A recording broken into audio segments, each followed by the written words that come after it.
సిగ్గుపడనియ్యడు. అవమానం నీకు స్థిరం కాదు, నీ తల ఎత్తే రోజు వచ్చింది.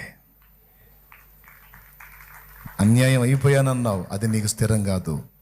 నిన్ను అన్యాయం చేసిన వాళ్ళు ఆ తీర్పును పొందే రోజు వచ్చింది. అప్పుడు నీ చేతులతో నువ్వే వారికి సాయం చేసే రోజు వచ్చింది. ఓపికతో ఎదురు చూడాలి, దీన మనసుతో ఓపికతో ఎదురు చూడాలి. వాగ్దానం పొందడానికి ఓర్పు కావాలి.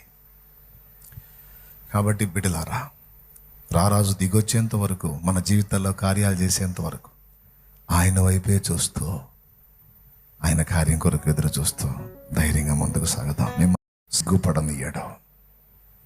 అవమానం నీకు స్థిరం కాదు, నీ తల ఎత్తే రోజు వచ్చింది. అన్యాయం అయిపోయానన్నావు, అది నీకు స్థిరం కాదు. నిన్ను అన్యాయం చేసిన వాళ్ళు ఆ తీర్పును పొందే రోజు వచ్చింది. అప్పుడు నీ చేతులతో నువ్వే వారికి సాయం చేసే రోజు వచ్చింది.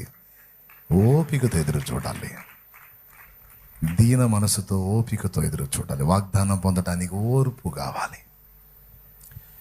కాబట్టి బిడ్డలారా, రారాజు దిగొచ్చేంత వరకు, మన జీవితాల్లో కార్యాలు చేసేంత వరకు ఆయన వైపే చూస్తూ, ఆయన కార్యం కొరకు ఎదురు చూస్తూ ధైర్యంగా ముందుకు సాగుదాం.